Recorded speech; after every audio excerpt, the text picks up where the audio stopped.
what's going on? My Phenomenon, Super Phenom here, bringing you part 4 of my playthrough of Avengers on the PS5. Hopefully you've enjoyed watching me play it so far. If you have, as always, like, comment, subscribe, and of course, without any further ado, let's get back to it.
Bet the view was amazing when this thing was in the air.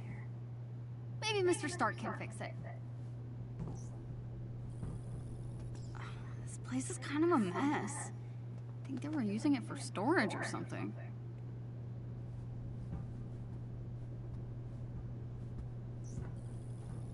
I wonder who was staying here before.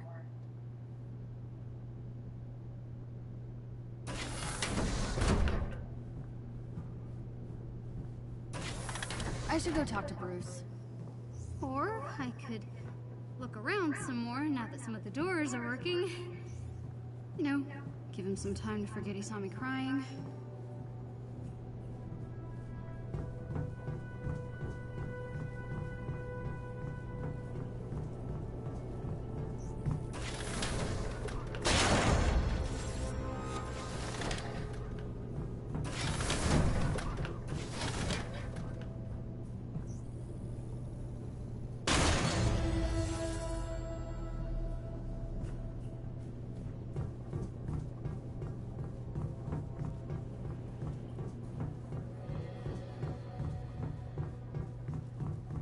Hey, Bruce. Sorry about... Any luck with you-know-who? Good timing. I was just about to take a look. Can I get a hand on the other side there? Just push that button. Okay, here goes nothing. Good afternoon, Dr. Banner. Whoa. We did it. Tony Stark's super awesome computer pal. Oh, I'm just a rather very intelligent system. A pleasure to meet you, Miss. Con. You, you're a horrible You can call me, come on. and I hope you die, and I'm gonna shit on your grave. What's going on? Okay, that sounds strong. This is, you know, The system is on emergency lockdown. Well, I didn't know. I clicked on the thing, it was just that standalone tweet. There wasn't We'll like have to disable. I got this. Whatever, so... So I wrote back and said, I don't really listen to comedy job guys, and I don't know what you're talking about, but, you know, good luck on your fucking mission. I hope you, you know, take plenty of vitamins to live long enough to shit on my grave. Whatever, right? Okay, Bruce. But then a couple other What people am I looking emailed me. Alright, you can use the console on the lab table to disable the Is this sensors. true? And blah, blah, blah. So come to find out, apparently, a fucking goofball has done a shoot interview. Hope this blood And machine thing can don't tell me more about my I'm powers. not going to say with who or get into that business. It's not with our friends at Kayfabe Commentaries do fine programming, but I think I made it worse. It's okay. Just means you'll need to disable the security sensors manually. Look for the little red lights. How the heck am I supposed to reach them? When he Really? got his Oh, career-ending right. neck injury, Duh, scratchy and arms. he had to retire from wrestling, that I called him up and told him that I was happy about it. I was glad he Okay, called. this is easy. Fuck you guys. You know what I mean? That I called him up and said, yeah, it serves you right. And, You know, in one of my stories, Iron Man has to shoot out a bunch of streetlights to cover for Black Widow sneaking into a high race. Give a shit now. Didn't think it could actually be a real thing an Avenger did, you know? I mean, Half of his body was not eaten that I'm away a real from his Avenger. fucking or ass. You're almost done, kiddo. But no, but really, Alright, that did it. But he said Alright, this, come on back. and you know me, Brian, when somebody lies, especially when the lie is in conjunction with me doing something I didn't do, is all this stuff? well, you just know I'm going to say something about that. and let me, I know this story has been told a lot, We should but get we some have nice a lot of new herbs Cult growing of in Hornet here. members over the past Basil, year since you've thyme, come on and our maybe some ratings have oregano. skyrocketed that may not know this fucking story. So I thought we would tell this story, and then I will respond to Mr. Nice, Morella's man. accusations and tell Okay, everybody Jarvis, what let's actually find fucking Tony. is going on. Just so that way you'll Jarvis? know the straight story. Searching now.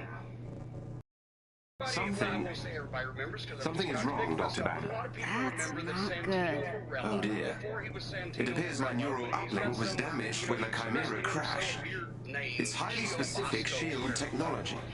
Without it, I can't access the global database. He's the guy that I slapped the piss out of. Let's get Marie on the phone. Fucking shit all over the Hill? boogeyman on TV. Is she Not leading S.H.I.E.L.D. literally, now? figuratively. Sort of. And No one knows what this happened came to about Director at the time Fury, so when Hill is the we only were one I can doing trust. quite well in OVW Bruce, with the WWE it's developmental program. good to see you. And our own After my roster and our run-in with television the show. Hulk, I and wasn't our sure we'd be hearing shows from you down again. here. Yeah, sorry When about Jim all Ross that. was in charge of Hulk's talent been relations, because JR was a wrestling guy and he understood, and You he don't was have to smart, apologize. and you know there was All our lives fell apart after that day. But then I'm just glad to see the Avengers back in action. Well, before not he goes crazy, and quite. so he Hi. steps Kamala down from Khan. the talent relations job and moves back to just the two of Oklahoma, us and for they now. give it to fucking John Trying to find Laurinaitis. Mr. Stark. Old Yeah, clubfoot Marie, we're himself, gonna need a two left neural feet. uplink. They You give it gotta to have him one because stem cell. Stephanie liked All him of our because he's resources the were same reason seized by Mrs. AIM, liked him. and most He was agents are still in blonde, hiding. hygiene, But dimples that smiled and wore I may know where to suits, look. said yes a I'm lot. sending the coordinates to your war table. I can brief you on the way. Laurinaitis gets the Shall I fucking prep the Quinjet's engine, sir? we have since afterwards what found out Quinjet? that, of course, the son-in-law and fucking Michaels were really always putting the mouth on us that we So, didn't know what we were doing. When despite the Hulk fact showed that up we had here, did everyone just like trained and produced for him freak out and Cena run? and Orton and Batista. Use the war table to set the Quinjet's destination of your next mission. The coordinates Commander Hill provided lead to an installation in a remote tundra region. I have marked the location on your war table. Missions that are critical to your investigation of AIM will be marked with the Avengers A. I thought that would be appropriate. Do this, or is it possible for you guys to get this done and we'll do that, whatever. Some missions will contain enemies with special abilities and modifiers. It would be wise to examine a mission's modifiers and plan your loadout accordingly. AIM forces in this region are reported to use cryotech weaponry. Equip any cold protection gear you may have to better your chances of success. Program because of the insurance liability situation. And despite the fact that they didn't pay us anywhere near as much money as it took to keep the doors open, we had to do other things, get other sponsors, run other shows. And we were quite successful at that and making a nice little profit and producing fine talent. But as I mentioned, Laurinaitis couldn't leave that alone. So they knew, and I told the story before, they ran me off because they knew I wanted to be in Louisville and didn't want to have anything to do with them. And then they sent Heyman down here to book OVW because they knew he didn't want to be in Louisville. He wanted to be up here in New York. So they were trying to run us both off in their own way. But anyway. Did you know this was here the entire time? Not only, you know, Absolutely. I have guys I think you just wanted to go on a road trip in your RV. No. A lot of times No. request us not only just to do No. things that were detrimental to our business in Louisville, but also just stupid shit that didn't make any fucking difference. For example, one time he called up and he said, well, you guys, we're going to send you down some ropes, and you need to change your ropes from cables to real ropes. We're going to send you some down. I said, no, we're not going to do that. Well, why not? And people might not know, but in every other wrestling territory in the world, practically, except I think maybe the AWA, but certainly every territory in the country except the WWF, the ropes on a ring are not real ropes. They're quarter-inch steel airplane cables, inside garden hosing and wrapped with colored tape.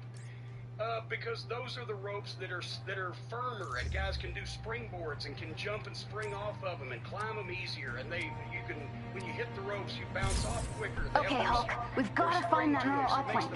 Maybe Mr. Stark can find us some more footage of what happened to Kat. They're more durable. They don't stretch. At least I sure hope so. On a regular basis, like regular ropes do. I'm giving you access to S.H.I.E.L.D.'s secure frequency. It should lead you to the bunker.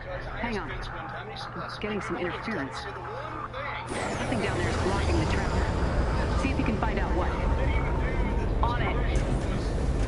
Use real ropes on a regular basis. Anyway, I said we're not going to do it. I said because you guys, you carry around in your green trucks a dozen sets of ropes, and you have a whole crew that can change them at a moment's notice if they break or when they break or whatever, and keep them tuned up and everything. And you only use these rings, once or twice a week at best. Any ring for blah blah blah, because you got so many of them.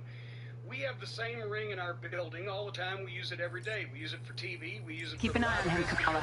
AIM hasn't found the bunker, but they're looking very close to something that we need to... Somebody will get hurt.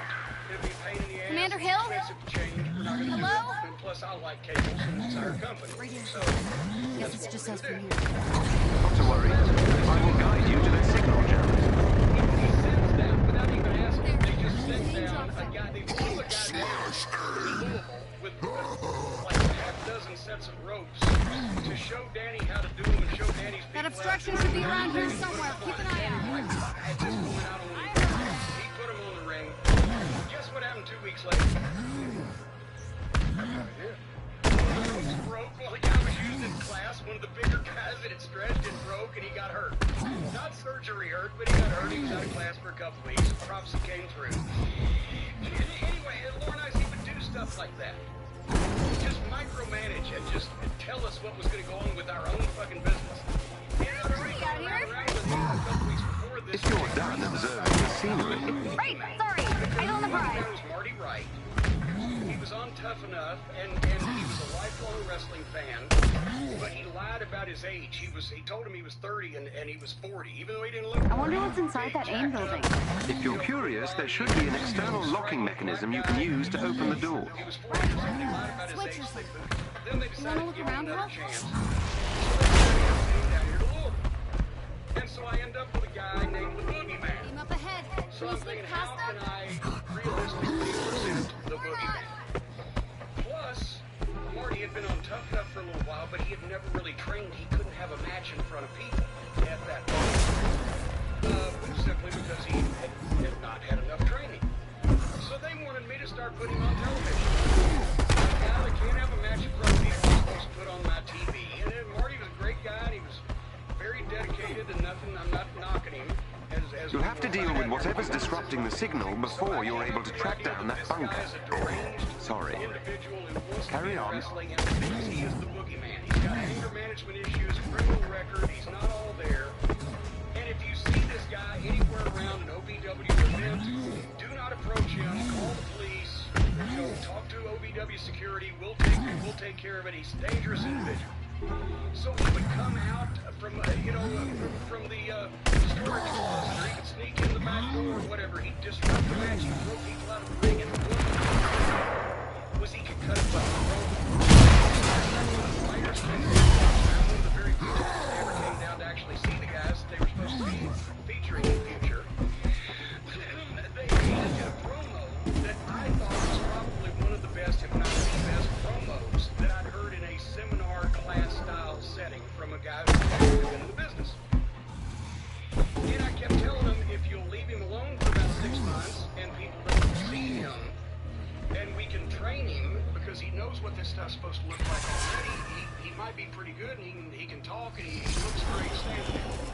But they wouldn't... You're an Avenger? And one time, Miss Khan, the shield signal is being blocked by a local AIM security node. I'll need you to get me close to the node so I can disable the disruption.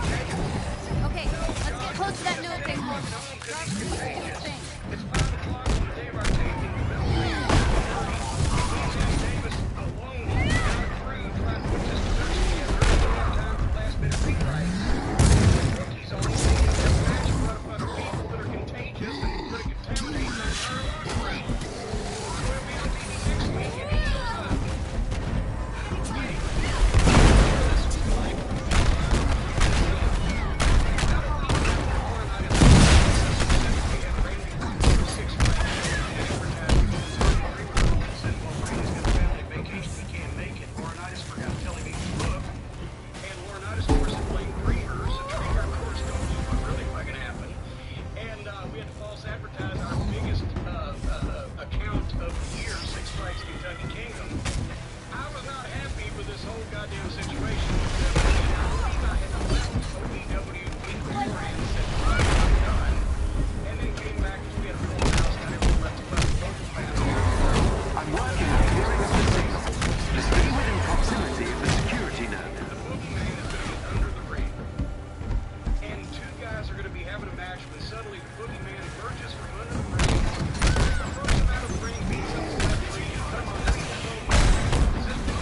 he's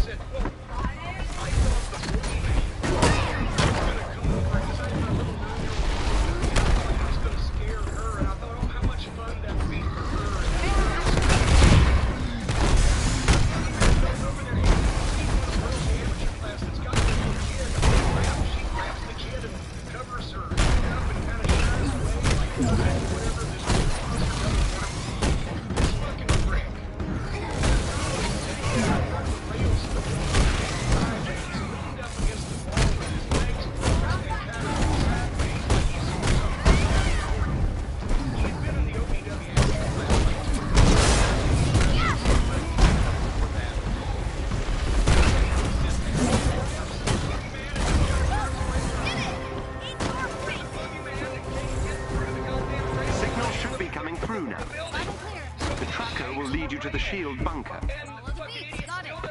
It's Commander Hill, huh? Gonna try not to let that freak me out. Let's get out of the cold, Hulk. Wait. Data remains incomplete. So anyway, the fucking clown finally gets the idea to stand up and fucking move so the boogeyman can leave his mouth. Oh, and by the way, I jumped up from the announcement. Fighting the shield bunker is harder than I thought. Give him some. He's dangerous. Get out of the way, because there's 500 fans watching this, right? When I came back, was about 10 sprites and I hadn't had time to eat, so I was on a liquid diet, so I shit myself when I was streaming. So I'm real happy. It's sharded, as they say. Brian, let me ask you a question. Even, and of course now, his cover is blown anyway, because he said he'd only been in OVW for a couple weeks, but he had been wrestling in Canada before. But how long did you have to be around the wrestling business before you understood? Hey, Jarvis, you think Aim's looking for the shield bunker as well? A sound theory, Miss Khan. That you needed to sell it and get out of the fucking way? How long did it take you? Not too long. I can't imagine standing there and laughing while someone came out of it. Waving, grab the guy. No, he chased me a number of times in Memphis when I was a photographer, because the first time he fixed that stare on me and he came at me, I fucking took off like my life depended on it, and I didn't stop till I got to the concession stand. And he liked the way I ran. Do you need further assistance, Miss Khan? No, we'll figure it out. I would have not stayed there to see what he would do if he caught me, but see, Santino fucking Morella, apparently, judging by his career and by his actions here, he thought wrestling was a joke. He thinks wrestling's a joke and a fucking clown show and a comedy buzz. And he had already been in the OVW class, but not long enough to know that we treated the business seriously down here. But he had been in promotions in Canada, and apparently they were all Pay close attention to the signal detector to find the shield bunker. Right?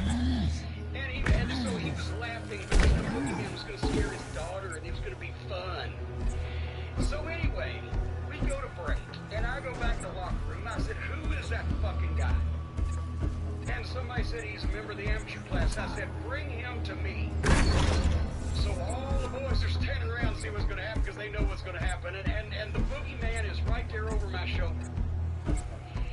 And this fucking clown, this little midget, who's about 5'5", about 6 feet tall, because I'm looking down at him. He's supposed to be a big-time shooter. He's a legitimate shooter guy. Well, he might be, he might not be. I know that he was telling the guys in the amateur class that he was such a shooter, and basically big dogging him.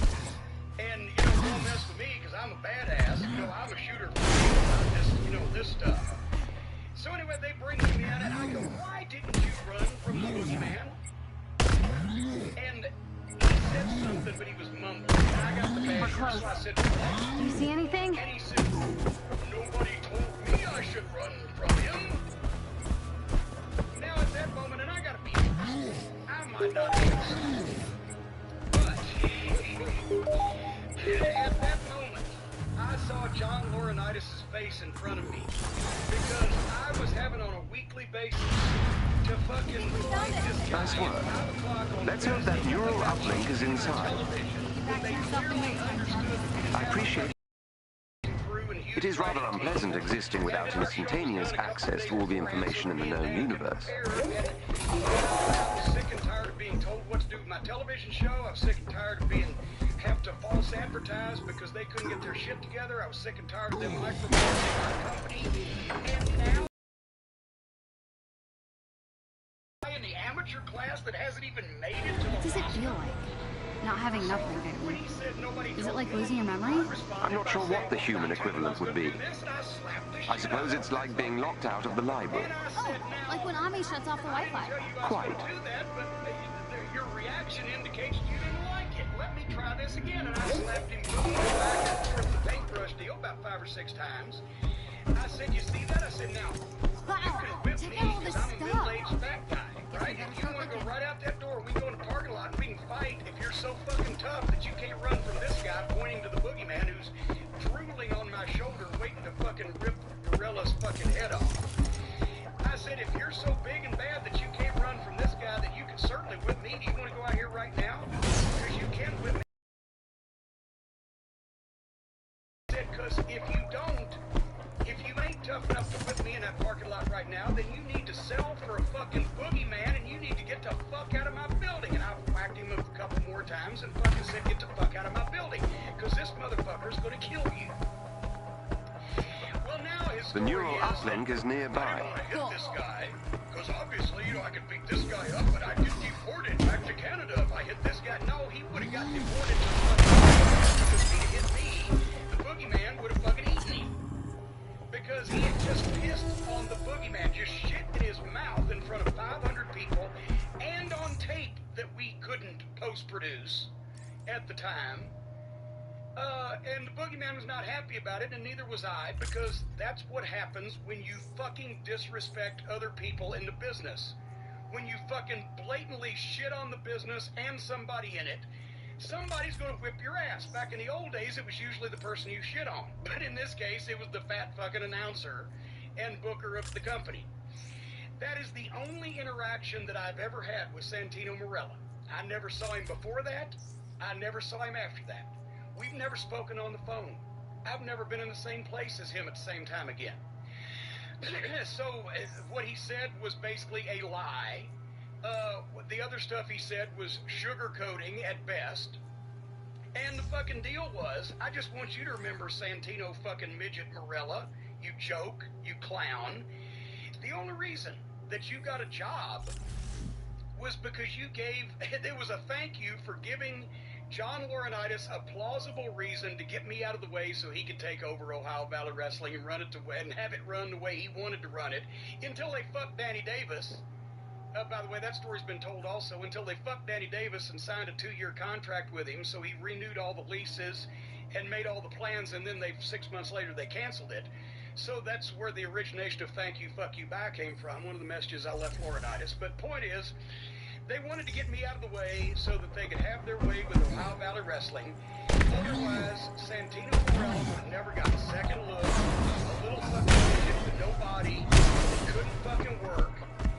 The fact that they hire jokes like that to begin with, while there's so many guys out there that bust their ass to serving talents, I can't believe guys like Adam Cole and Jay Lethal are not fucking stars in the W. And I'm not saying, I'm not wanting to sabotage Ring of Honor. I'm not saying steal all their talent, but when you got guys like that out there and you fucking feature Santino Marella, and the fact that he shit on the business and he had no more respect for the business or himself, that he played a goof all that time, shows that he was never serious about the rest of the business. He would have made it even if he was.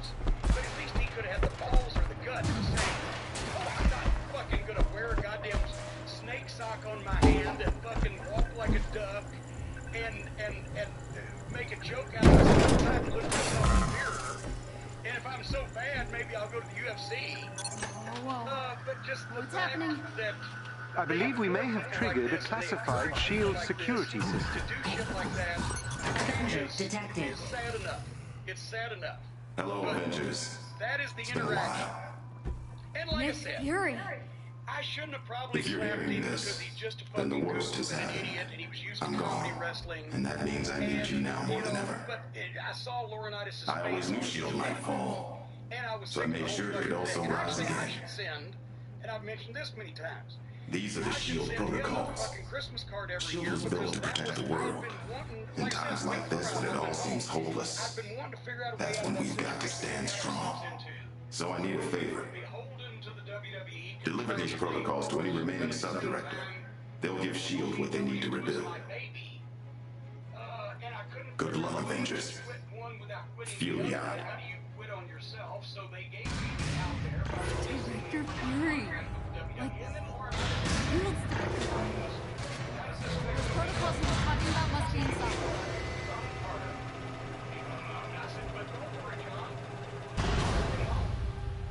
And as long as you don't do anything to devalue my portion of the company, then we're fine, because I'm burnt and I'm tired of this, and this is obviously not working. Of course, then by the time they sent Heyman down, he dismantled pretty much everything and the lowest TV ratings in the history of OVW and ran all the regular fans off by putting the fucking amateur class people over on camera where they could react like he wanted instead of the real fans, and shit on all the spot shows because he didn't give a fuck, didn't want to be booking there, and was just trying to fucking get a few guys ready to go to the WWE so he looked like a genius. By the time that happened, then Al Snow bless Al, I love Al, but he's a comedy booker. Started featuring those fucking strippers and goddamn burlesque show people. About a year and a half later, it was devalued. That's when there was arrangements made, and I sold my piece back to Danny with money furnished to him by the WWE. But anyway, I digress. Point is, Santino, I didn't call you, you little fucking midget prick, and say that I was happy that you got a career-ending neck injury, but you know what it is? It's wrestling karma. The wrestling business got you because you shit on it, and you pissed on it, and you made fun of it, and you made a mockery of it for so long. The wrestling business finally said, you know what, fuck you, you little prick. We've had enough of you. You're not going to do this anymore. And karma came down and struck down on Santino Marella with furious vengeance. And now he's out of the business where he shouldn't have been in the first place. So did I call you and say I was happy about it? No, I didn't, Santino. Am I broke up that you can't get in the ring and do whatever the fuck that you used to do anymore? No, I'm not. There's a lot of guys that were credits to this business that did something, gave something, and contributed to this business, and they were struck down by injury. Arn Anderson. And I shed tears when I heard that Arn would never get in the ring again, not only as a friend of his, but as a fan, sitting in my living room. I actually did. I cried. Because he was so good that the idea that a guy like that, still in the prime of his career, would not be able to perform anymore. Edge, there's another one. Fucking, as soon as I saw Edge, Adam Copeland, on his tryout match with Christian Cage, I said, there's your next Ric Flair. When he had to retire, when Bryan Danielson had to retire, that's a fucking shame.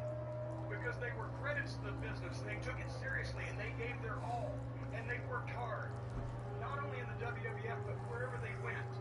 But a joke like you, a fucking clown like you, that did nothing for the business but make people laugh at it, fuck you, you little fucking prick. I'd slap you again if you were right here in front of me. I didn't call you up and say I was happy about it, but I sure ain't broke up about it, because you fucking deserved it. And it was wrestling karma. The business put you out of it, just like John Laurinaitis put you in it. You little fucking asshole. I love the idea that one of his buddies called him up one day and said, hey, watch this. I'm gonna make him think I'm Jim Cornette. And just said, hey, fuck you, I'm glad you're out of the business. And he believed it was Jim Cornette. Didn't you think that's what happened? Yeah, I mean, I think he's making it up trying to make me look bad like I give a shit. Like other people more qualified than him haven't tried to make me look bad. But it could be that. It could be that. I think you just put it to bed. I see. Anyway, so I like to clear these rumors up when they get started before they spread, just to make sure that everybody knows what's going on. And just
some fucking sense into you, since apparently nobody in your life up until then had done it. But I guarantee you, if he'd have pulled any of that shit in a real locker room when the business was still legitimate and not thought of as a fucking comedy show, they would have found him in a fucking ditch out back somewhere, you know, in some state of disrepair. I don't know how to communicate this anymore. People don't understand this. They think it's all a fucking joke. I was warned when I was a teenager. I was around the business, and I got along with Terry Funk. Terry Funk would see me and say hello to me, and we would talk, and we'd talk on the phone. I got to be friendly with Terry Funk. I was warned. Listen, you know, you get a look at Terry. Once the match starts, if he starts coming at you, you better run. You better not. And it was true. Go watch anything with him at ring, you know, when the photographers at ringside. Oh, yeah. He got along with all those people. But they knew. Once he started coming, once you get the look, once you see the eye. When you see the look, yeah. Well, and I was the same way. You know, I would talk to him about it, and he knew I was one of his biggest fans, and I would always give him the Japanese magazines with his pictures that I'd taken or whatever. But when Terry was at ringside, he was Terry. He was in the zone, and you didn't fuck around. And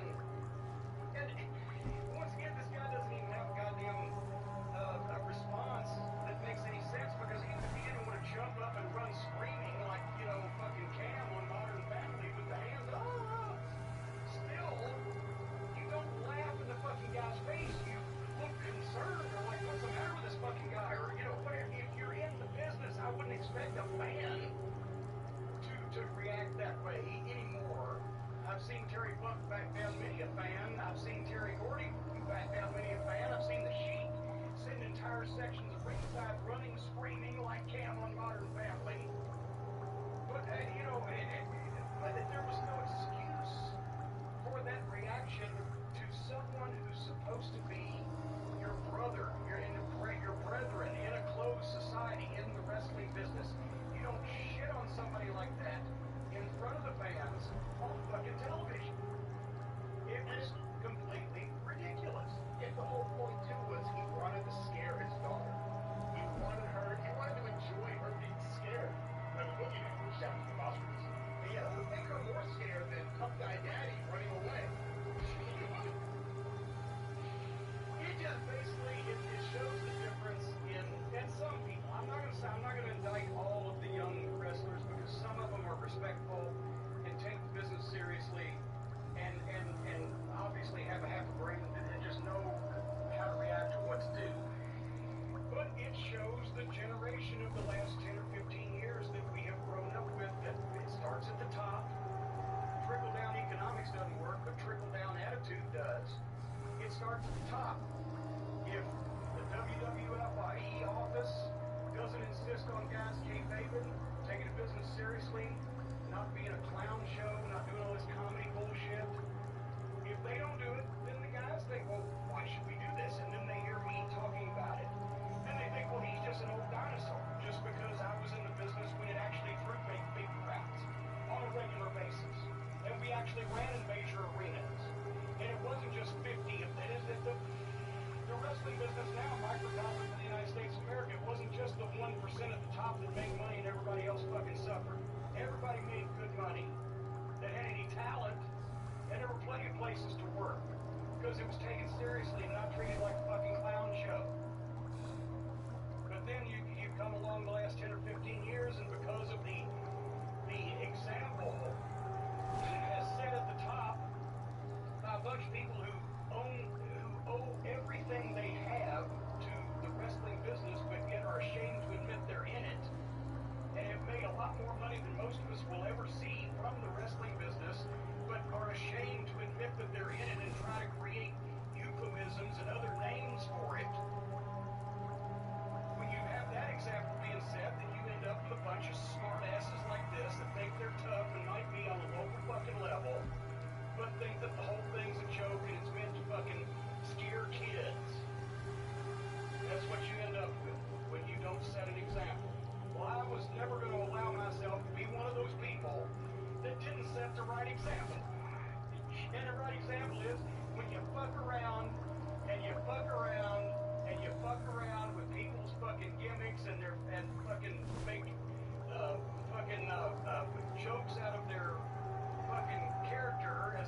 And of course, as anyone who's been following or also was there that day knows, that there were a number of cancellations from the original lineup. Some, obviously, for a very valid reason. Bobby Heenan was originally scheduled to be there, which is one of the reasons I was looking forward to it for quite a while. But obviously, that was pulled. And so, at any rate, one of the makeup stars, I guess you might mention, was the guy who lives down the road, or up the road, Santino Marella. And everybody knows that we've had a checkered past, he and I. But at the same time, when I saw that he was announced to take place some of the other people that departed the lineup, I figured, okay, we're going to a Legends Fan Fest. We're going to meet some fans. We're going to be in a giant area of hundreds of human beings, and all I have to do for everybody to have a pleasant day is ignore one of them. And all he has to do for everybody to have a pleasant day is ignore one of them. Guess which one of us was the one appropriately for no. Here's the thing, and maybe I'm getting ahead because some of the younger folks might not know that about our checkered past. So I wanted to wrap it up real quick. I'm not going to relitigate the whole Boogeyman story. It'll take all the goddamn day. But Santino's one last Boogeyman on my TV. I slapped Santino and kicked him out of the building back in 2005 in OVW. And at that point, there was a number of things Santino could have done with it. Let's just establish character for reference here. There was a number of things he could have done with it. He could have said, I don't want to be around this fucking guy in this fucking OVW, and he could have gone home. Or he could have come back the next week and said, like a wrestling school stooge basically would when you've been 2 weeks in an amateur class, I'm sorry, that I fucked up, and because it was a week later, I would have not only probably accepted that, but also apologized too, because I would have been cooled off, and I was mad at the office, not him. And then there was the thought that he could come back and ask me to apologize, which I probably would have, because who the fuck was he, and I was mad at the office. Or he could have come back and punched me in the fucking face if it was that goddamn important to him. But instead, he chose to call the office in Stamford. It's Hayes. They must have followed you inside. Protect the uplink. I think I can uplink. That's where some people get this wrong. He was a guy that had come in to go to OVW's beginner's class, and he'd been there for 2 fucking weeks. It was an appropriate time and an opportune time politically, because John Laurinaitis was driving crazy, and the whole WWE development program was driving crazy in OVW. And they were looking for a way to get rid of me and get me out of the picture so that they could take control of the booking, etc., etc. So it was an opportune moment politically for him to give them a reason to separate from me. And as a thank you, they gave him a job. Personal feelings aside, bro, relax. That guy was in wrestling school for 2 fucking weeks, and the biggest promotion in the world's going to give him a job and put him on contract.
except these times. But he's not with it. He's not, as frankly you would say, not smart to the rest of the business or life in general. He doesn't pick up what's going on around him. I think that's what got us into this problem back then, but we started thinking, could somebody, because I've never spoken to him on the phone, and the only time that we ever spoke in depth was when I was screaming at him and slapping him in the face. Could somebody have fucking got him on the phone and wound him up? Is it Brian Zane? Is Brian Zane the culprit? My illegitimate son out there that fucking, could he have called him up and wound him up? I don't know with this fucking guy, right? But anyway, so I knew he was gonna fucking be there. And I figured, it's not that hard in this giant airplane hangar-sized space to ignore one human being out of hundreds. But apparently I was wrong. I got there because I got there early because I met a bunch of the old Coco guys. Supermouth Dick Grayson, the noted manager, Jerry Canisac, Gary Mancuso, Brian Buchanan from Green Publishing, photographers, guys that did Body Press years ago, the core Detroit wrestling fans. Greg Oliver was there from Slam Wrestling, and Leonard Brand was Irish-speaking Doyle. I met the elbow drop guy, too. Oh, you know any business I did? He came up and introduced himself to me. I know why he's still alive. He's 5'4" and he's 140 pounds. And that's not, I'm knocking him. He's a very polite young man, and he realizes that he will not be doing that again. He was a very nice young man, but if he had been 214 pounds, he'd be in a fucking wheelchair right now. Yeah, he actually introduced himself. He said, I'm the elbow drop guy. Anyway, I've been off the goddamn beat, but I got there early and hung out with those guys. I was there about 10 or 10:30. As usual, I was the first name star to set up my location and be there to greet everyone. And I had a pretty busy time. I don't know about everybody else, but I had a pretty busy time from the time they let the VIPs in on through the afternoon. And I was enjoying hanging out with the Garys and Dave and Brian at my table in between meeting fans. And I knew, once again, because I saw him once, that Morella is like 3 tables down to my left, and he had a couple people I think were with him he was chatting with. And I felt no need to speak to him, and he felt no need to speak to me for I don't know how long he was there because I was busy. But about quarter after 4, I had heard that the food court in this place, because the Coco is a giant convention center now. It's not like the old arena. The arena was a big food court. It's a giant convention center complex. It's a huge convention room. You go out on this concourse, several levels. There's a food court, club sandwiches denied. The story that I'm getting. And I'm fucking hungry. So I said, guys, if you'll watch my table for a minute, I'm gonna go try to find me William Jane club sandwiches. So as I go out through the front door, the same door guards had been there all day, and one of them was a fan specialist that drove back and forth. And I turned to the right, and I'm gonna go until I see the signs for the food court, right? Anyway, I go about 20 fucking feet, and here comes Santino Marella. And obviously I know what he looks like, right? But as he comes up, he's got his hand stuck out to shake my hand, and he's got, maybe what passes for a smile on his face, I don't know. And at that point, I'm like, what? I have no interest in shaking this guy's hand. Because it's not like I made a secret of what I thought of him. The protocols to a secure server. We've got to get this data back to the Chimera. I thought we'd be professional. Think we can hold them off?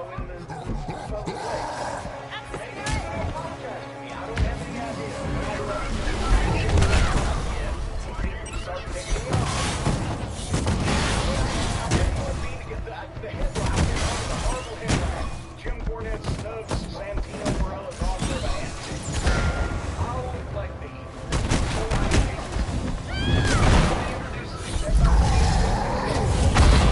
What is it, Adam Carolla? Whatever.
make sure that he knows that I know that it was not his fault that he didn't run from the boogeyman. This is the most important thing to him right now.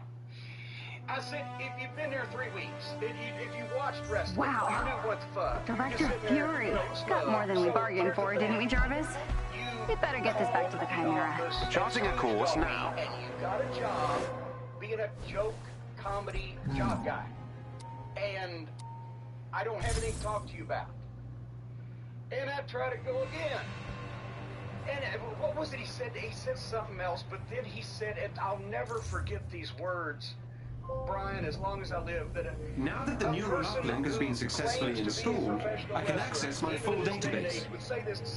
Director Hill is reviewing the SHIELD protocols that you also recovered. Feeling better, Jarvis? Everything seems to be in working order. You have no idea how much this means to me. To SHIELD. Thank you, Bruce.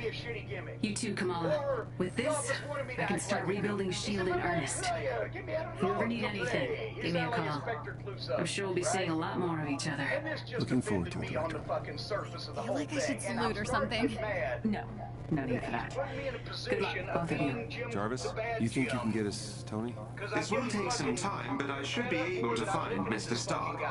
In the meantime, I've uncovered something that might be of interest to Miss Khan in the harm room. The what now? The holographic augmented reality machine. Something the Avengers use for training. Whoa, that sounds awesome.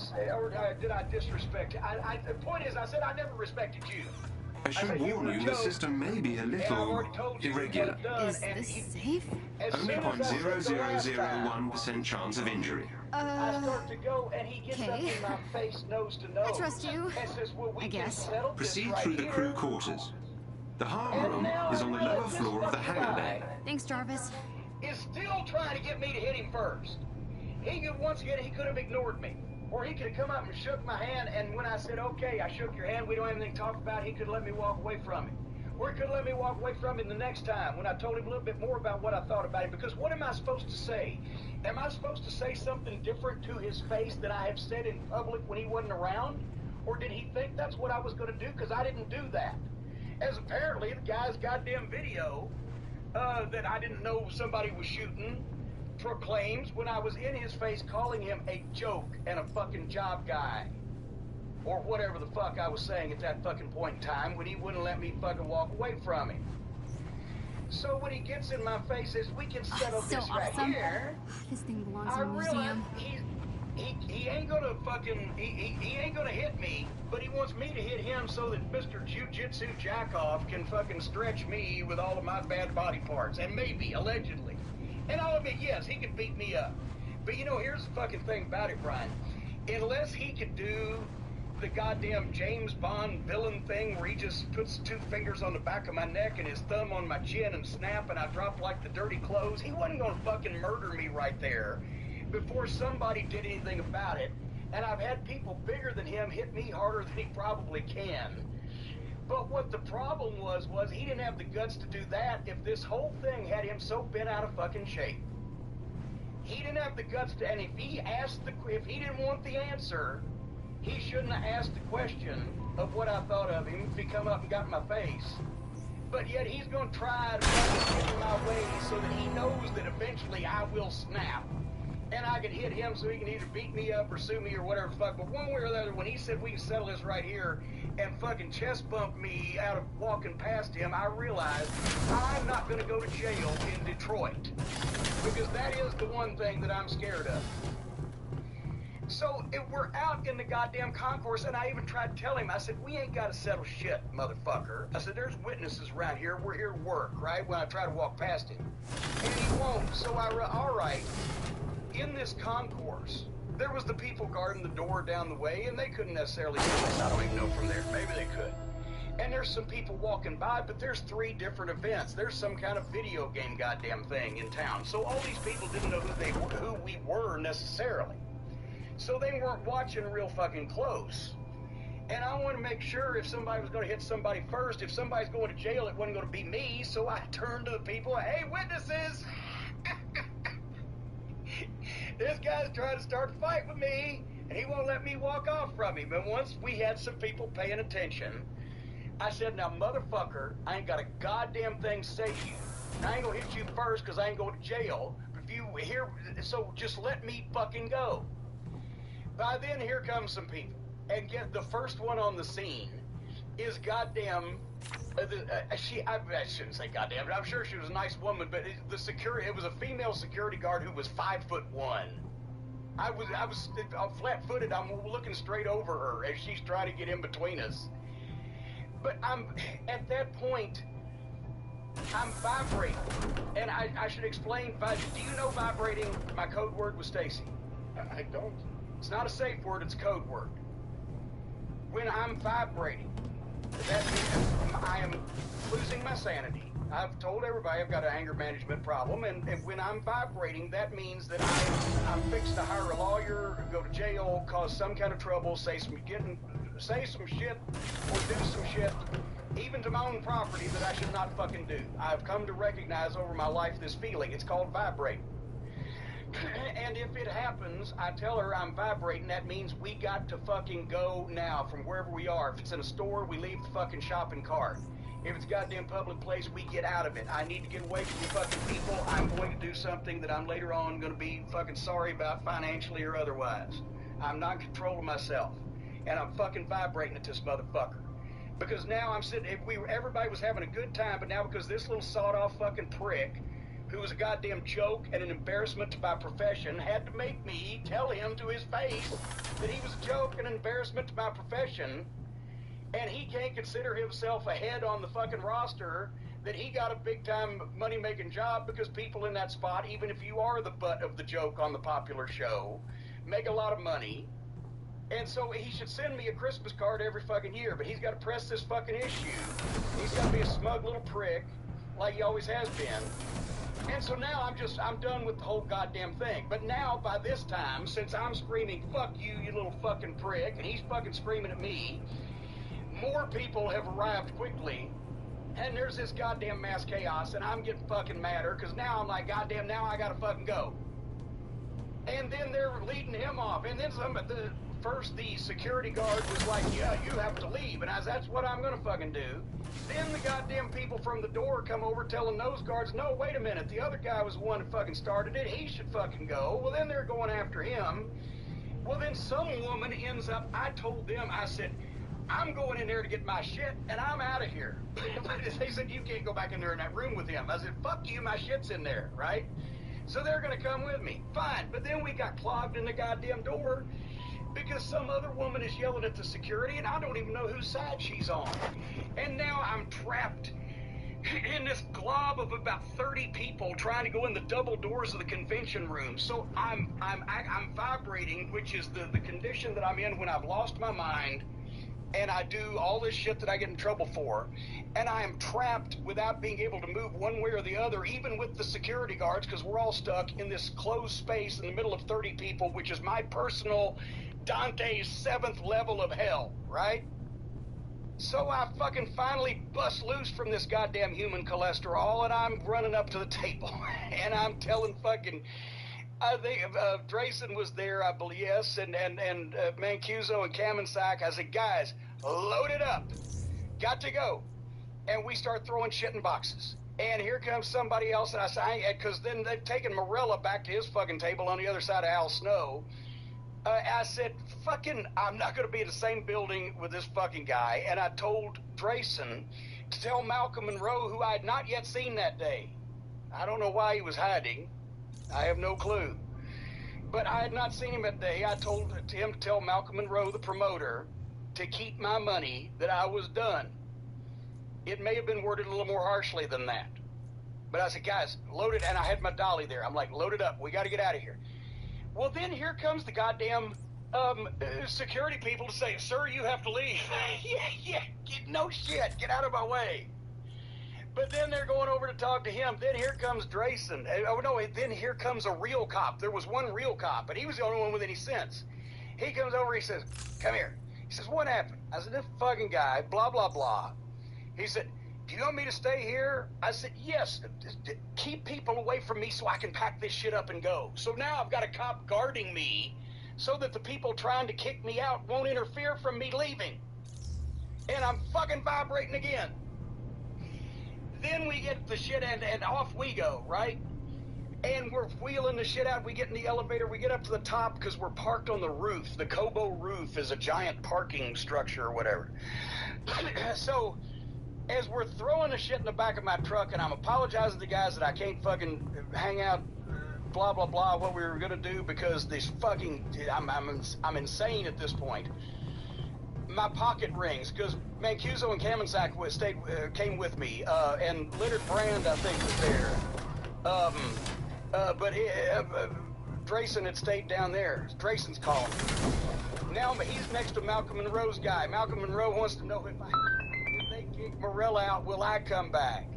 I'm like, that horse has left the barn. I have to go and be away from people.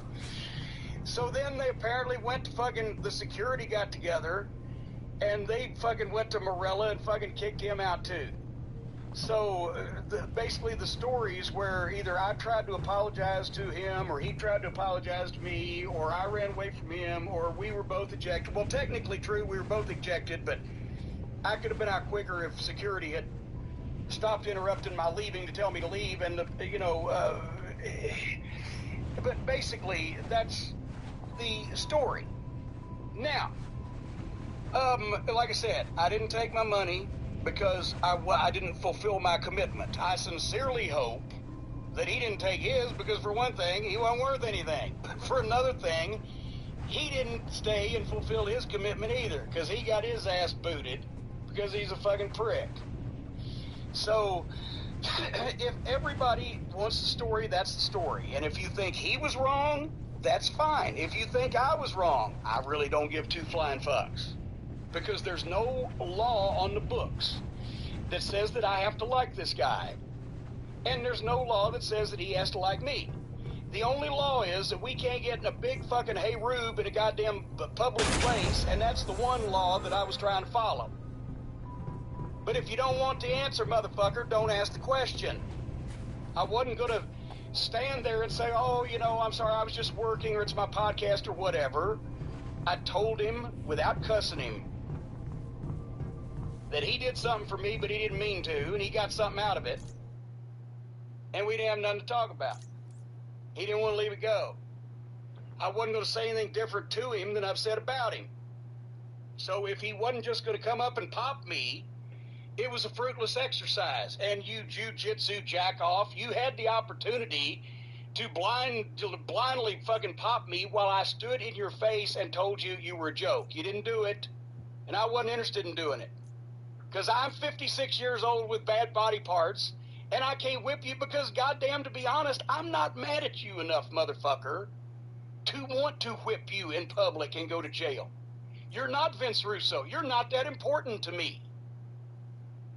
So, at any rate, and maybe, I don't know, Brian, maybe the problem is it strikes a nerve because deep down, he MMA wrestler fighter guy, but he turned into a cross-dresser and the fucking butt of the joke, and it eats at him, and I'm the one that brings it up, because if it wasn't for me, he would have never been involved in a high level in professional wrestling, and that eats him up.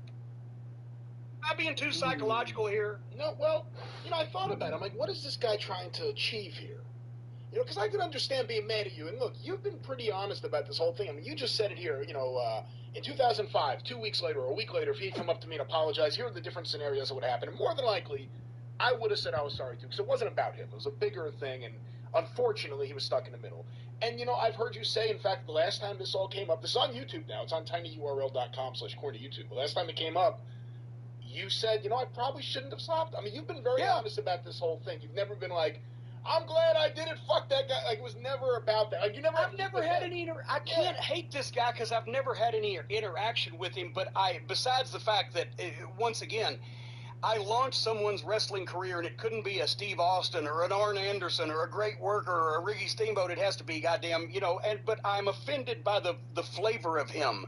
The fact that he is the epitome of a big league, fucking major league job guy, and just embarrassing to silliness. And it's just what I don't like. So for a variety of reasons, I don't like this fucking guy. And I don't need to like him. And I said the same thing to his fucking face, as I said publicly, but it was not the venue to do that, and he forced it. And so I had to say it. What else was I supposed to hit him first? He won't let me get out of it. He won't hit me. Well, that's the thing. But, what was he trying to achieve there? I don't know.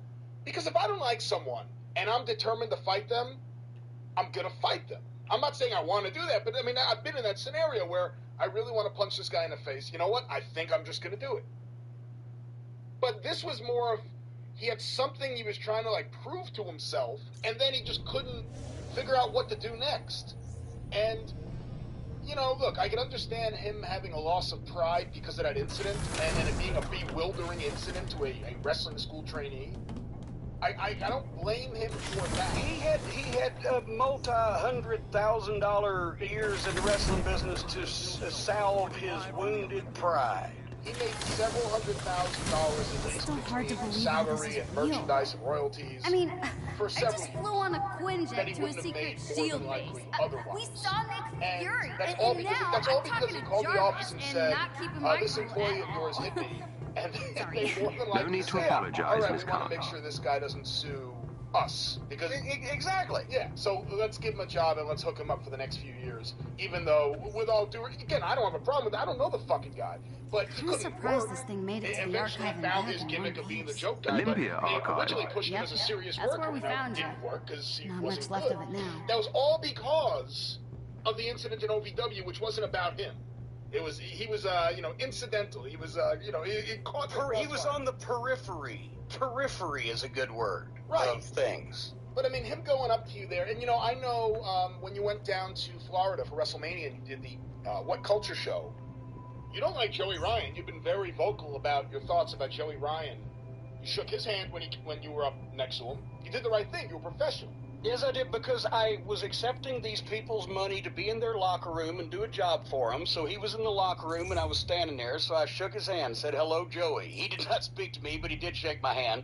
And I'd also, to be quite honest, in the interest of full disclosure, I told the booker that I was not going to, as an announcer, call the dick spot. So if the dick spot was going to happen, I would be taking a phone call in the back for that match, and he didn't like the dick spot either and told him not to do it. And that was the interaction we had with Joey.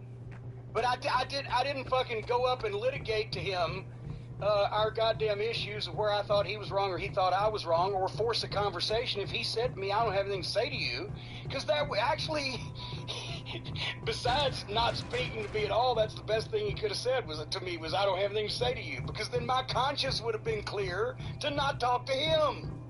So he handled it perfectly. This fucking guy wants a goddamn fucking sit down powwow.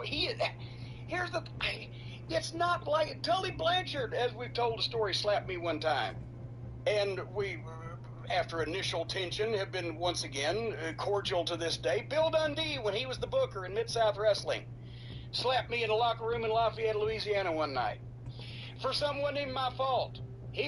We were all stressed, 4,000 miles a week, in the car, and all these fights and riots and matches, and he and Dennis and Bobby and I and Bud, everybody had known each other for years from Tennessee, and he was ranting in the locker room one night and snapped at me and in front of the boys, and I bowed up and said, "Don't talk to me like that, Bill," and pow, goddamn, whoa, and then he fucking walked out of the goddamn locker room, went and fucking composed himself. And it didn't get over with the boys because he was kind of, I was the fucking mascot at that point. But, did I fucking call Bill Watts and go, "Here, Booker fucking slapped me. I'm so hurt. I'm gonna sue Human Resources"? No.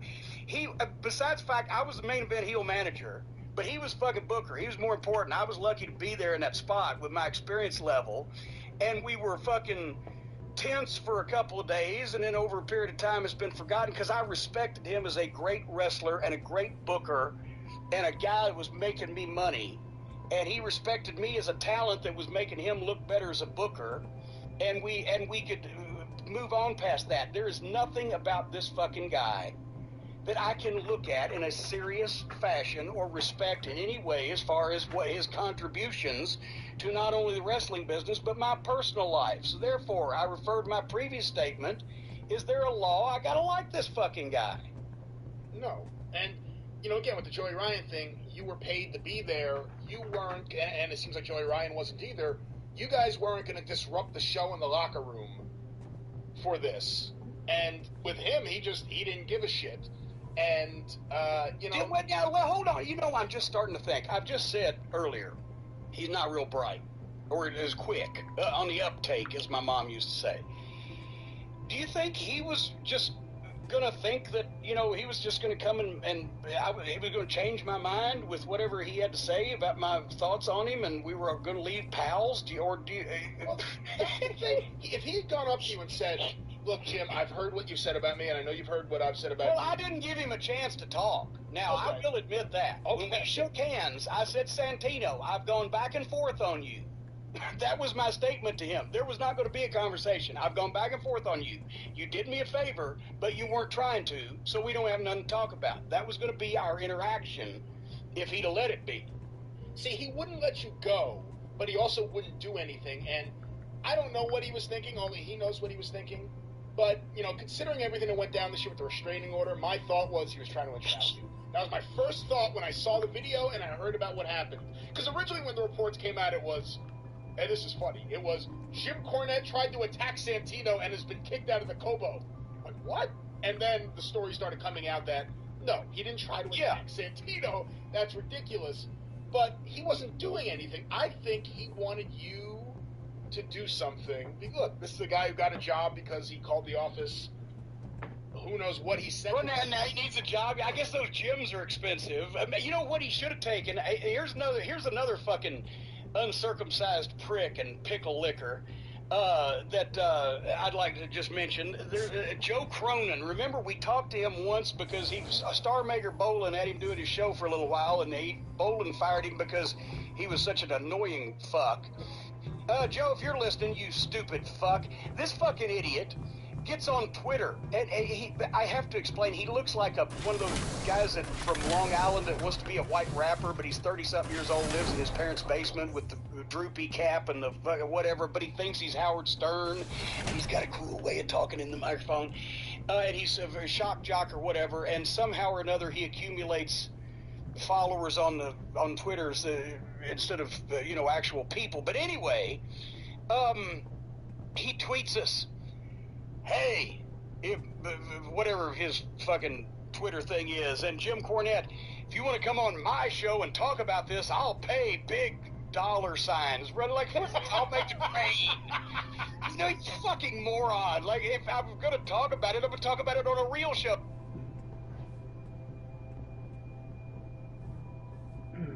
I was wondering if there's any truth to the story about you trying to run over Terry Landell with your car back in the day. Yes, this is a crime that I will admit to because I've already gone to court and you can't. It's double jeopardy. I was trying to kill the motherfucker. Long story. Well, it's funny in retrospect, but I usually don't mention his name because I go on the theory that it just once again it feeds the trolls. But this fucking let's call him Ernest T. Bass because that's what I'm going to call him in my book that I'm going to write on Smoky Mountain Wrestling. Ernest T. Bass was an outlaw promoter. He was literally, if anybody knows who Ernest T. Bass is, if you don't, look up the Andy Griffith Show. Howard Morris played this backwoods hillbilly fucking character that threw rocks at people's windows to try to get a rise out of them, and was always getting into trouble. And he was a goof and a moron, and he thought that he owned wrestling in East Tennessee, and when we started a legitimate company, he would do everything he could, down to going to the Knoxville Civic Coliseum at night and pulling down off the marquee, pulling our Smoky Mountain Wrestling 8 p.m. Friday sign down off the thing. And he would do drive-bys with a megaphone when our guys were doing appearances at sponsors' car lots and things, and he's just a pest. And finally, it came to the point where in Knoxville, in Smoky Mountain Wrestling, right before we closed down, I didn't know we were closing at the time, but I knew I was going to prison because I found out that somebody that was helping carry our ring was also on his ring crew, and he had done something to piss me off, so I told the guy, I said, come here a second. And I had my car sitting there at the back of the Coliseum, and I threw 10 football kicks the side of my fucking car and just caved the entire side of the door in. I said, you see that right there? That's my fucking car, and I don't give a shit about it. That means I don't give less of a shit about Terry Landell. And I pulled my gun out of the car, because back in those days, if you were a heel, you needed one. And I said, you tell that motherfucker next time he fucks with my business, I'm going to shoot him in the fucking head. I'm going to kill him. So then through Buddy Landell, who was no relation, because Terry Landell was a Buddy Landell mark, so he took his name and ruined Buddy's name in East Tennessee for years, came, well, we got to have a sit-down. We got to have a powwow. We got to get together. And Terry Landell made up with me. And I knew I was going to go to prison for killing him, so I agreed to okay, then we'll let your guy do a little invasion angle in Knoxville on Christmas or whatever, and blah, blah, blah, and the hostilities are over with. Well, of course, I didn't know at the time I made that deal, because it was about 6 or 8 weeks before Christmas, but we closed down that year, and we didn't get to the Christmas show. So as soon as we've closed down, immediately Terry Landell starts running his mouth again. I'm sorry, Ernest T. Bass. We ran Jim Cornette out of Knoxville, and blah, blah, blah, Tennessee Mountain Wrestling, and blah, blah. He called it Tennessee Mountain Wrestling. That was real original. And so anyway, I moved on to Connecticut and didn't come back to Knoxville for like 5 years. And when I did come back, it was to work for Ron Fuller, who was running a summer series of events out at Chilhowie Park. And what's the first thing I see when I get to Ron Fuller's show? But there's Ernest T. Bass with one of his goof wrestlers with a mask on the roof of the building next to Chilhowie Park, throwing down free tickets to his outlaw show and dollar bills to the fans as they came into Ron Fuller's show. And so, of course, I went out there to try to find the ladder where he'd got up on the roof so that I could climb up there, and one of us was going to get thrown off that roof. But they pulled the ladder up behind him, and I couldn't get up there. And he, he had the cops, and everybody was supposedly scared of him because he was related to the cops, had cops in his pocket, whatever the fuck. Anyway, couldn't get up there, so we had a nice little yelling match. So people don't know this about me, but in summer camp when I was a kid, I was deadly with a bow and arrow, and I'm pretty good with a slingshot. I am a pretty good marksman with a bow and arrow, slingshot, things like that. So I got me a slingshot. And I said, if I go back to Ron Fuller's show and Ernest T. Bass is up on that roof, I'm going to ding him with one of these BBs out of his slingshot right between his fat little fucking eyes. Well, come to find out, he had learned a lesson. He wasn't up on the goddamn roof. He was over down the street doing a free show in a muffler shop parking lot. Oh, and I must mention that he had also somehow gotten my home number and called me and left me a message on my voicemail calling me names, but not only that, calling Stacy, my wife, who was then my girlfriend, a bunch of names that I didn't appreciate. And I wanted to speak to Mr. Bass in person, one way or the other. So since he wasn't on the roof, and I couldn't get him with that slingshot, somebody told me, but he's down there at the muffler shop parking lot putting on a free show trying to take business away from us. So I drove down there. Actually, Stace drove, and I was in the passenger side, and I was going to go up to Mr. Landell, or Mr. Bass, whatever we're calling him these days, and I was going to ask him, okay, you talk big on my answering machine, and I ain't that tough a guy, but you're a big fat fucking pussy, and can you say the same things to my face when I'm standing in front of you that you want to say to my answering machine? If not, then lose my number, motherfucker, because you're pissing me off. Well, as I see him, he's wearing a yellow jumpsuit. He looked like a giant duck. He's wearing a yellow jumpsuit, and he's pacing up and down the sidewalk in front of his place, and he's got an armed, actually off-duty police officer that he's paying as security standing next to him. So, of course, I'm not going to instigate a fight in front of a cop, but I am going to cuss him out. So we pulled up to the sidewalk, and I rolled the window down, and I said, hey, you chicken shit little bastard. Apparently one of his stooges had probably told him to be on the lookout for me because he already had a can of mace in his hand. And as soon as I rolled down the window while I'm sitting in my car on the street, actually it's one of the busiest streets in Knoxville. What's the name of it? God almighty, I've forgotten now. One of the busiest streets in Knoxville. I roll the window down, I'm sitting in the car, I said, hey, you chicken shit bastard, and I'm fixing to tell him off, and he reaches in and sprays me in the face with the mace. So when he did that, the idiot didn't realize I'm wearing glasses, so he only got me in one eye. So, okay, now you drew first blood, shit's on, so I pull my baseball bat out of the back seat and get out of the car. And I'm going to pound him into dust with the baseball bat.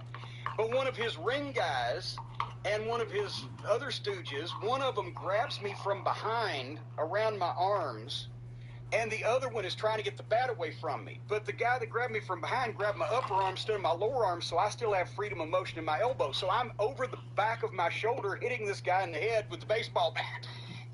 And because I'm swinging it forward before I swing it back, the guy in front of me cannot get the baseball bat away either. Meanwhile, the armed police officer off duty that he's paying to be there as his security is screaming into his little police microphone, 911, 911, and Terry Landell is running away. So as I get freaked out. Meanwhile, Stacy sees.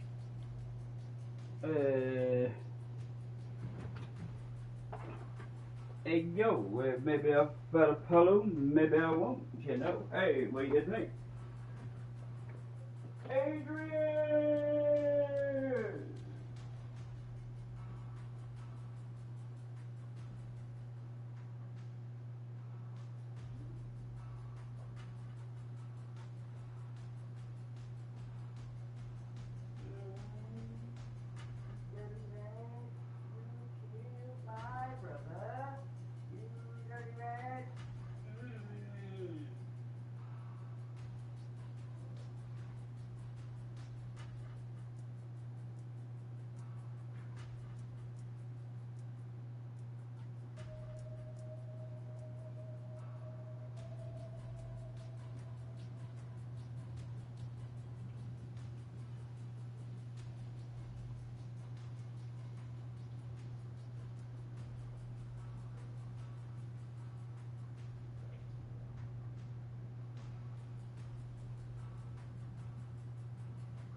Come on over, stop making a fool out of me. Why don't you come on over, Valerie?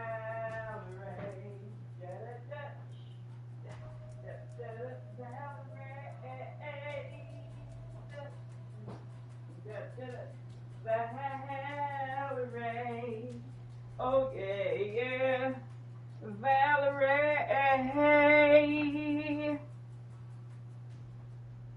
Let's go.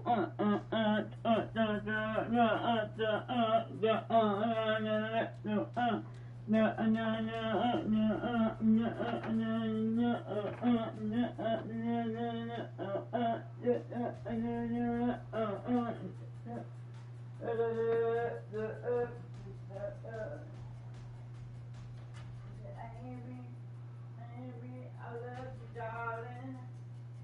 I miss you, darling. Got me singing, oh, oh, oh, oh, oh, oh, oh, oh, oh, oh, oh,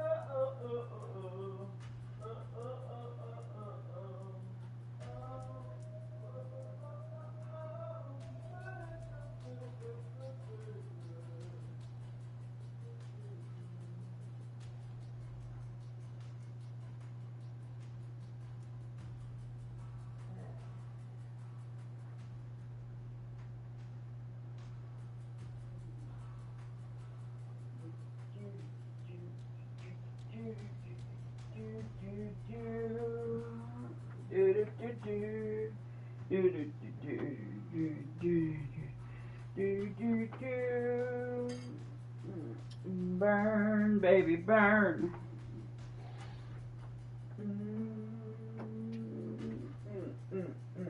To my surprise, 100 stories high, people getting loose now, getting down on the roof.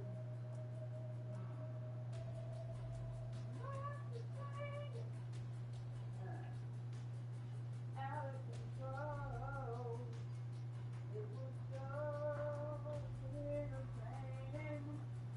When the boogie was talking slow, I heard somebody say, burn, baby,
Whoa!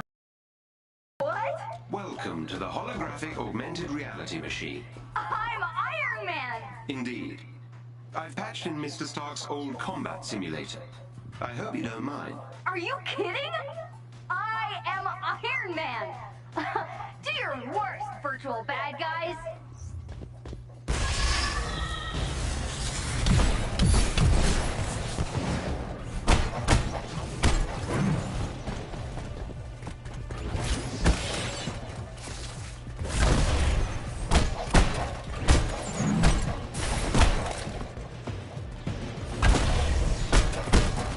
Excellently done.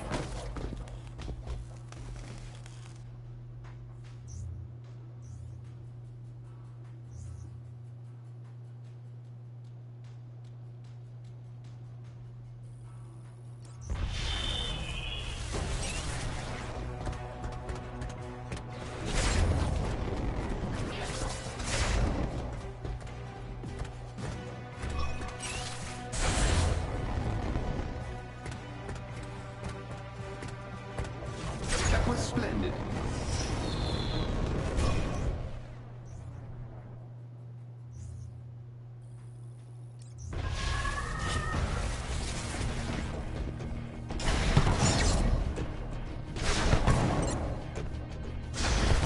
That will do, I think. Well done.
Oh.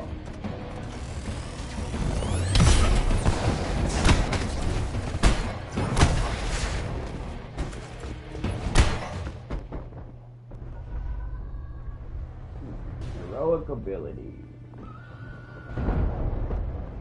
Oh crap.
No.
lift that stretch.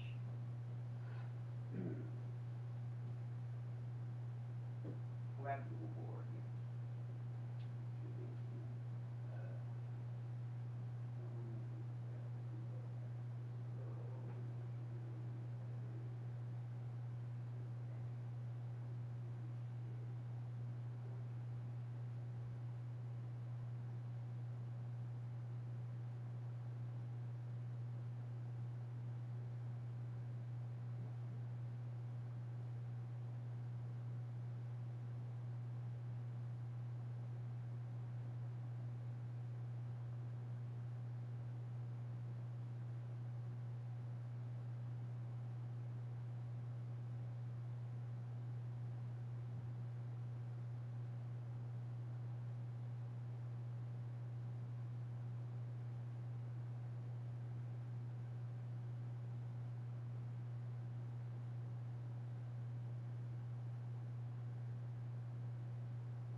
Fly.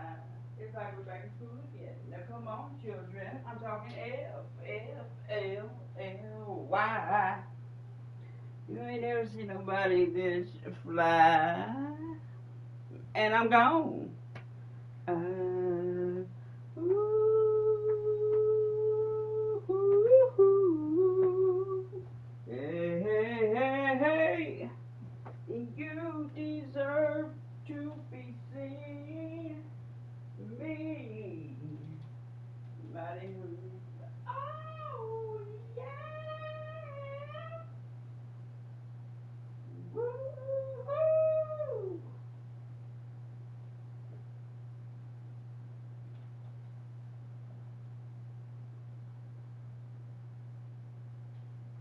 Mm-hmm.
What was the guy's name?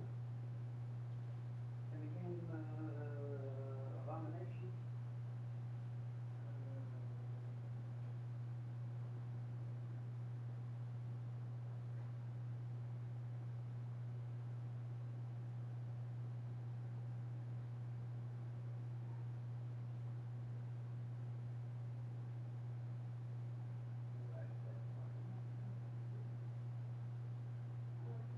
Fixing the whole ball.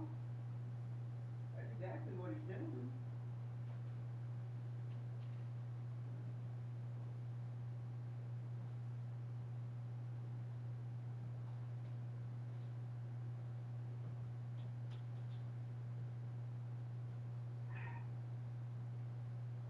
But thunderstorm.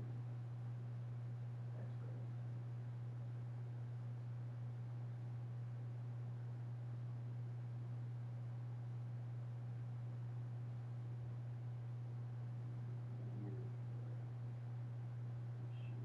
Work with that. Look, you got that nothing to worry about.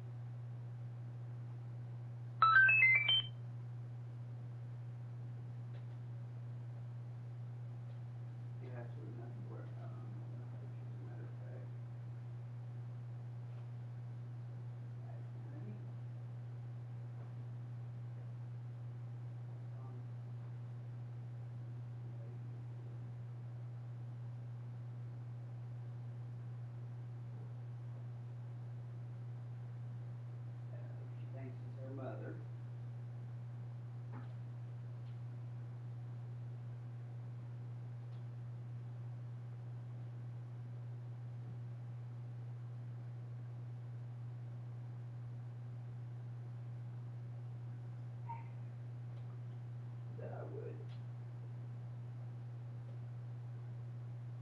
make sure it's got easy. I don't know easy.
Easy, okay.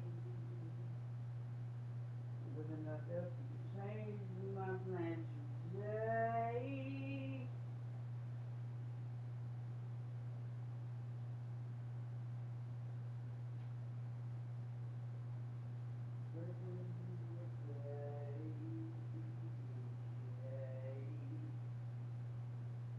I was it was the second time, Randy. I was at home by myself, and RIC people took over the first nation of the first grenade used against us. They didn't. They managed.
Nothing I fear, and I know that my heart will go on.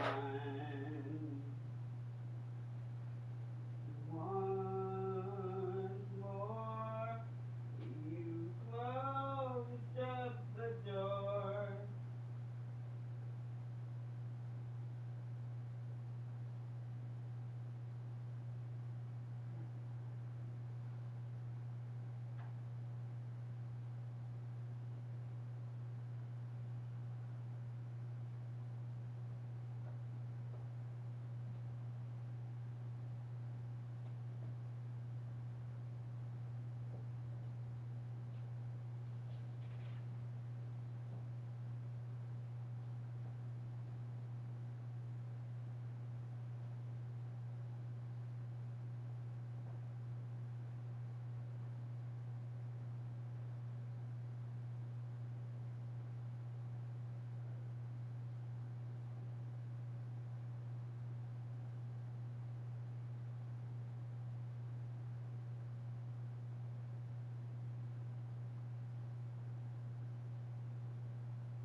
Well,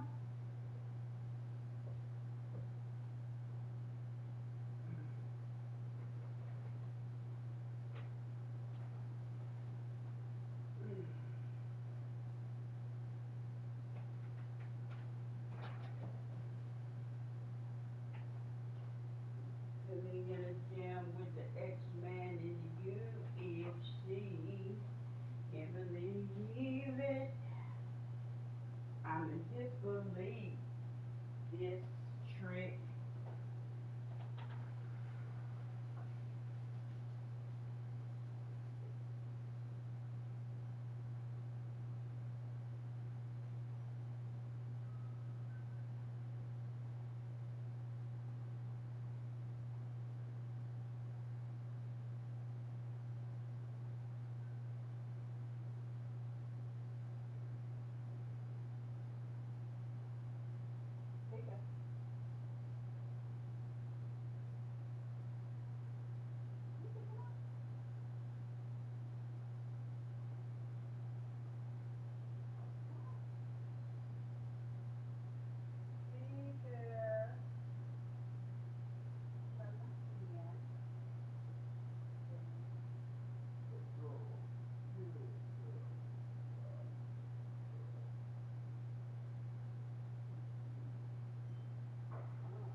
Alright, I can go back in.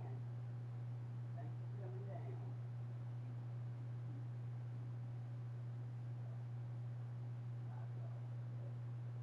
I'll take the next job. I'm going to see you today. Coming down. Bye.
Like Chuck E. Cheese.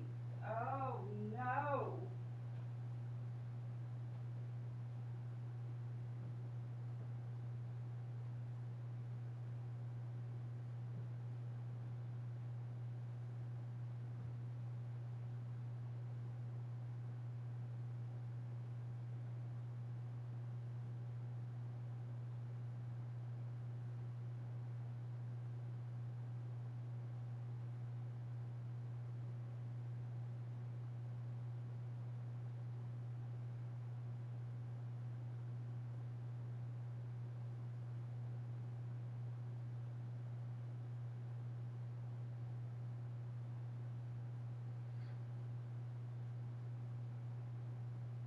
Boom shakalaka shakalaka shakalaka shak. Boom shakalaka shakalaka shakalaka shak. Boom. 2, 3, and boom. Must have spent 45,000 up in Tiffany's. Oh no. Got her badass kids running around my whole crib like it's Chuck E. Cheese. Oh no. You put me in an X-Jam. No. Put me in the jam with the X-Man in the UFC. Can't believe it. I'm in disbelief.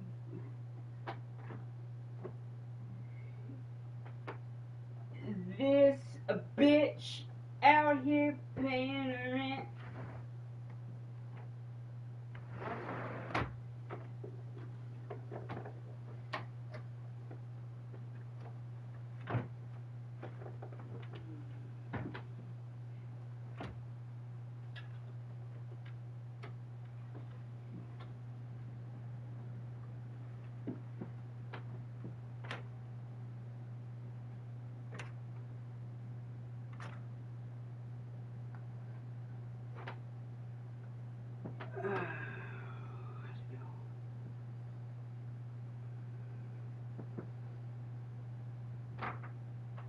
This bitch got me paying her rent, paying for trips, diamonds on her neck, diamonds on her wrist. Here I am all alone. I'm alone.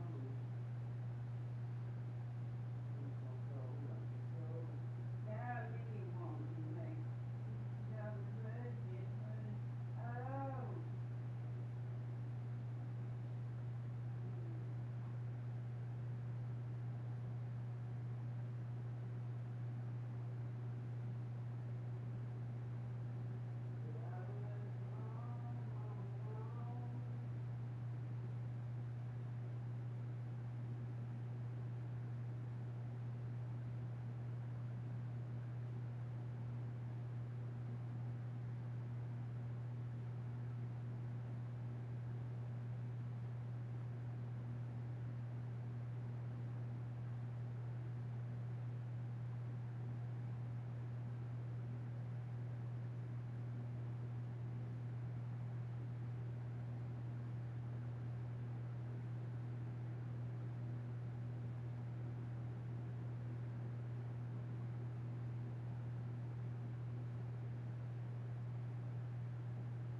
I'm in disbelief.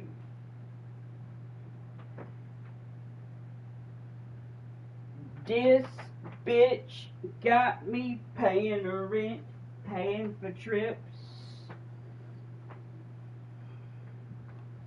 Diamonds on her neck, diamonds on her wrist. And here I am all alone. I'm so bold, I'm so bold. Can't speak up now, just enough for man. If we went to Mexico, Damien took all of his friends and everybody close to him that he had it under control. He could control when the clients come out, but he can't. It's too tough. It's too tough.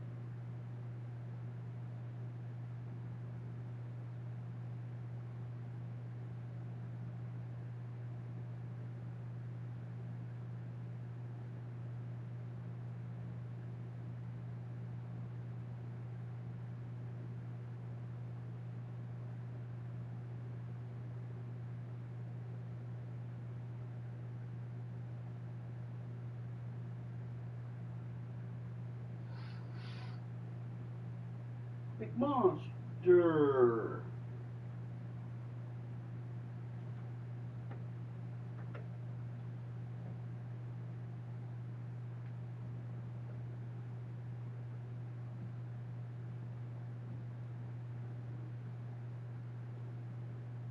Hey, what's going on, man? You want to escape with us on that big spaceship?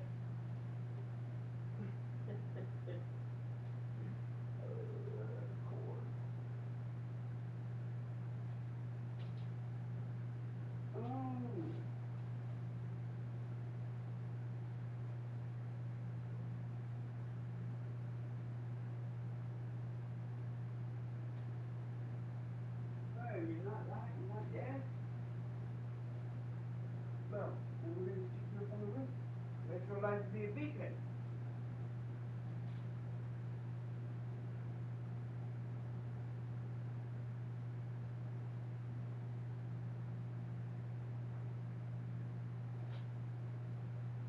It's all great shit and everything on it.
There.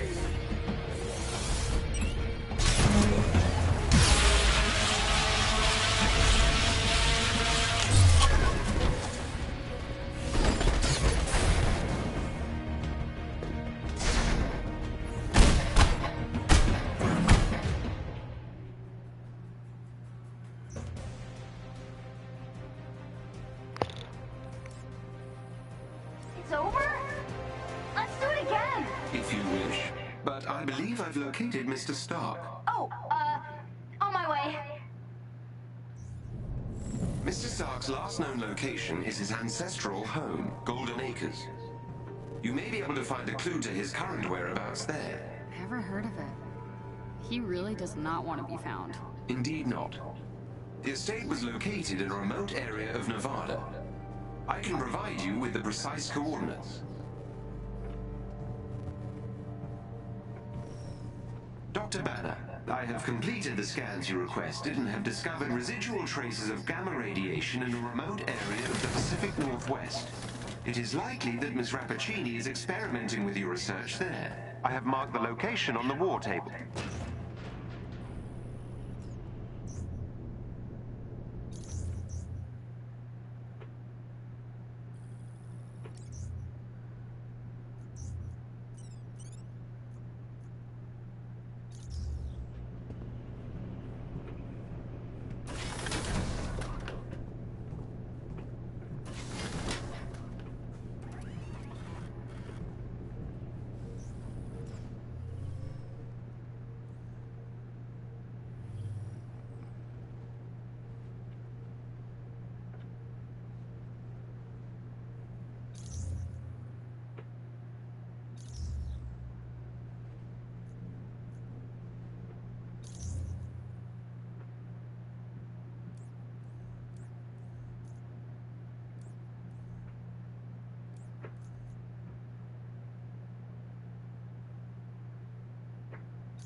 Woo!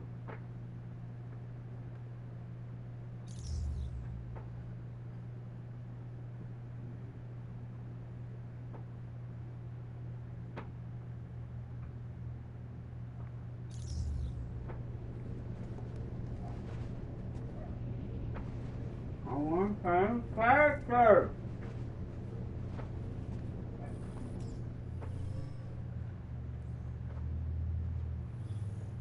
Oh well, fuck it.